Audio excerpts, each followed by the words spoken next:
عمران خان، آزادی صحافت اور پاکستان کا امیج۔ عمران خان نے امریکہ میں ایک صحافی کے سوال کے جواب میں کہا تھا کہ جتنی آزادی یہ صحافت پاکستان میں ہے اتنی شاید ہی کسی دوسرے ملک میں ہو۔ جب عمران خان نے یہ دعویٰ کیا اس وقت ان کے پہلو میں آزاد صحافت اور خود پر تنقید کو فیک میڈیا اور فیک نیوز کہہ کر بے اعتبار کرنے کی کوشش کرنے والے امریکی صدر ٹرمپ بیٹھے تھے۔ عجیب دلچسپ بات ہے کہ صدر ٹرمپ کے لیے دعا گو افراد میں عمران خان بھی تھے، بھارتی وزیر اعظم نریندر مودی بھی اور طالبان بھی۔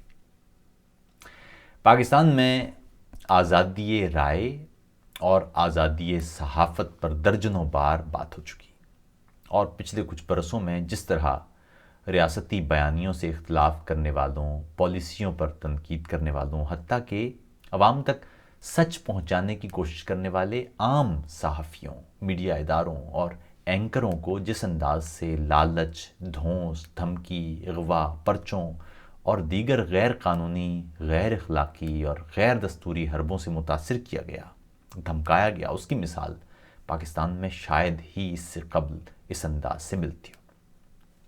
لیکن ہمارے ہاں حقائق پر غور کرنے اور مسائل کی درست نشاندہی پر سنجیدگی سے سوچنے اور بہتری کی جانب بڑھنے کی بجائے ایک خاص زاویے سے اپنی اپنی جماعت اور اپنے اپنے رہنما کے ہر کرتوت اور ہر کارگزاری کے دفاع کا جو ماحول ہے، اس میں آپ کوئی بھی بات کریں، وہ چاہے کتنی بھی سنجیدہ کیوں نہ ہو، تو آگے سے سننے کو ملے گا کہ کوئی ثبوت۔ آپ کہیں مہنگائی نے کمر توڑ دی ہے، تو جواب آئے گا جی ثبوت دیجیے۔ آپ کہیے ملک میں جمہوری ادارے تباہی کی جانب بڑھ رہے ہیں، جواب آئے گا ثبوت دیجیے۔ آپ کہیں آزادی رائے کو خطرہ ہے، جواب ہوگا صاحب ثبوت دیجیے۔ آپ کہیں خارجہ پالیسی پاکستان کے مفاد کی بجائے چند افراد یا گروہوں کے مفاد پر مبنی ہے، جواب آئے گا ثبوت دیجیے۔ آپ کسی بھی چیز پر سوال اٹھا لیں، کسی بھی چیز پر کوشچننگ کر کے دیکھ لیجیے، جواب یہی ہوگا۔ اس کا سادہ سا جواب ہے، عالمی انڈیکس دیکھیے، کسی بھی شعبے میں بین الاقوامی انڈیکس وہ بہترین اشاریہ ہوتے ہیں جن کی مدد سے آپ کسی بھی شعبے میں ہونے والی پیش رفت یا تنزلی کا بآسانی جائزہ لے سکتے ہیں یا بہتر اندازہ لگا سکتے ہیں۔ شفافیت کے انڈیکس میں عمران خان کے دور میں پاکستان کی پوزیشن ماضی کے مقابلے میں خراب ہوئی۔ سن 2017 میں پاکستان 116ویں 117ویں نمبر پر تھا، اب غالباً 123ویں 24ویں نمبر پر ہے۔ اس کا مطلب ہے کہ ملک میں کرپشن کم نہیں ہوئی بلکہ بڑی ہے۔ اسی طرح آزادی صحافت کے انڈیکس میں پاکستان کو دنیا میں 145ویں نمبر پر رکھا گیا۔ اس سلسلے میں کوئی ذاتی رائے لکھوں گا اس سے بہتر ہے کہ انتہائی معتبر عالمی تنظیم رپورٹرز وداؤٹ بارڈرز کی آزادی صحافت کے حوالے سے تازہ ترین رپورٹ آپ کے سامنے رکھ دی جائے، کچھ شامل نہ کیا جائے، فقط وہ رپورٹ آپ تک پہنچا دی جائے۔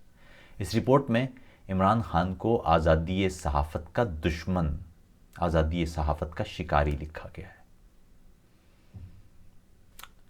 رپورٹ کچھ یوں کہتی ہے: عمران خان کو توجہ حاصل کرنے کا بہت شوق ہے۔ ایک سابقہ کرکٹ ٹیم کا ستارہ اور گلیمرس زندگی کا رسیا جو یورپی دارالحکومتوں میں بہترین استقبالیے لیتا رہا ہے، اس نے 90 کی دہائی میں اپنے آپ کو سیاست میں، یہ میں نہیں کہہ رہا، یہ رپورٹ میں سیدھا لکھا ہوا ہے، 90 کی دہائی میں اپنے آپ کو سیاست میں داخلے سے قبل خیراتی اور امدادی سرگرمیوں میں شامل کیا۔ ان کی جماعت برسوں تک جدوجہد کرتی رہی مگر کوئی کامیابی نہ ملی، مگر پھر 2018 کے انتخابات میں سب کچھ تبدیل ہو گیا۔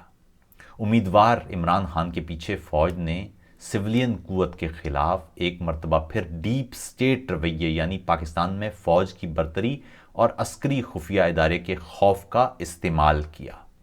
عوامیت پسندی اور مذہبی قدامت پسندی کے ملغوبے کی وجہ سے عمران خان فوج کے لیے ایک بہترین امیدوار تھے جنہیں عوامی سٹیج پر کھڑا کیا جا سکتا اور پیچھے انتہائی طاقتور فوج اقتدار اپنے قبضے میں رکھتی۔ رپورٹ مزید لکھتی ہے کہ فوج نے سوچا عمران خان کو میڈیا کی توجہ چاہیے تو اسے لینے دو، اور سوشل میڈیا اور بلیسفیمی قانون سے جڑے تنازعات اور حکومت کے حامی میڈیا کا عمران خان کے حق میں استعمال جاری رکھو، لیکن اس کے لیے فوج نے آزاد صحافت کو دبانے پر توجہ مرکوز رکھی، کیونکہ وہ اپنے معاملات میں کسی بھی رائے کو برداشت نہیں کر سکتی۔ بین الاقوامی رپورٹ مزید کہتی ہے کہ عمران خان کے وزیر اعظم بنتے ہی ملک میں سینسرشپ سے جڑے کیسز میں نمایاں اضافہ ہوا۔ اخبارات کی تقسیم کاری میں مداخلت، میڈیا اداروں کو اشتہارات کی بندش جیسی دھمکیاں اور ٹی وی چینلز کو بلاک کرنا ایسے واقعات میں شامل ہیں۔ ایسے صحافی جنہوں نے سرخ لکیر عبور کی، انہیں دھمکانا، اغوا کرنا، تشدد کرنا جیسے واقعات بھی عمران خان کے دور میں بڑھ گئے۔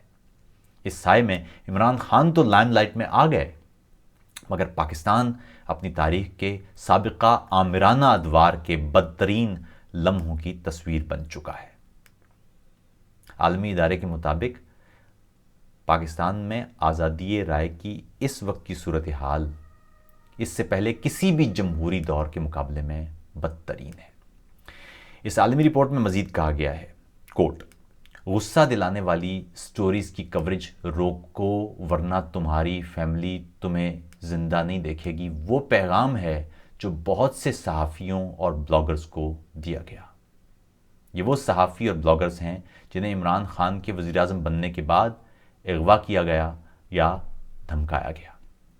ایسے افراد جو ملک سے سیکیورٹی وجوہات کی بنا پر باہر ہیں، انہیں بھی دھمکانے کی کوشش کی گئی اور ان پر حملے بھی دیکھے گئے، حالانکہ وہ افراد سمجھ یہی رہے تھے کہ وہ ملک سے باہر محفوظ ہیں۔ رپورٹ مزید لکھتی ہے، سائبر سپیس آزادی رائے اور آزاد خبروں اور معلومات کا آخری ٹھکانہ ہے، مگر عمران خان حکومت اسے بھی خطرات سے دوچار کر رہی ہے، کیونکہ ٹرولز کی فوج تنقید کرنے والے تمام صحافیوں اور بلاگرز کو دھمکانے اور ہراساں کرنے پر مامور ہے۔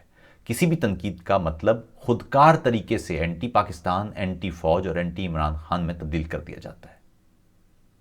اس رپورٹ کا آخری پیراگراف ہے، وہ میں اس کو اسی طرح کوڈ میں پڑھ رہا ہوں۔ واشنگٹن میں جولائی 2019 کو ایک پریس کانفرنس میں عمران خان نے کہا، دنیا میں سب سے زیادہ آزاد پریس پاکستان میں ہے۔ یہ کہنا کہ پاکستان میں صحافت پر پابندی ہے یا صحافت پابندیوں کا شکار ہے، ایک مذاق ہے، اور اس کے چند ہی گھنٹوں بعد پاکستانی ناظرین نے دیکھا کہ ملک کے ایک بڑے TV news channel Geo news کی سکرین اچانک بلینک ہو جاتی ہے۔ یہ کہتی ہے رپورٹ، یعنی عالمی ادارے کی پاکستان میں آزادی صحافت سے متعلق رپورٹ۔ اس سے اندازہ لگایا جا سکتا ہے کہ پاکستان میں آزادی صحافت کی کہ حکومتی دعوے تو اپنی جگہ، وزیروں کے دعوے اپنی جگہ، لیکن حقیقی صورتحال کیا ہے اور پاکستان کا امیج عالمی سطح پر کیا ہو چکا ہے۔ جب آپ سے کوئی یہ کہے کہ ملک بہت ترقی کر رہا ہے، تو سب سے آسان طریقہ یہ ہے کہ ایسے کسی بھی دعوے کو جانچنے کے لیے آپ اس شعبے میں ملک میں پچھلے چند برسوں کی عالمی رینکنگ دیکھ لیں۔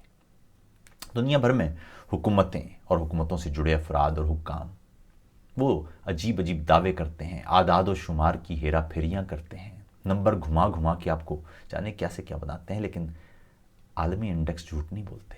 یہ بھی سن لیجئے کہ عالمی تنظیمیں یہ انڈیکس بہت تحقیق اور ڈیٹا جمع کرنے کے بعد بناتی ہیں۔ یہاں اس رپورٹ کو حرف بحرف آپ تک پہنچانے کا واحد مقصد یہ تھا کہ آپ دعووں پر یقین کرنے کے بجائے ان پر سوال کرنا سیکھیں، تاکہ بہترین کے دعووں اور وعدوں کی بجائے ہم حقیقی معنوں میں آزادی اور ترقی کی جانب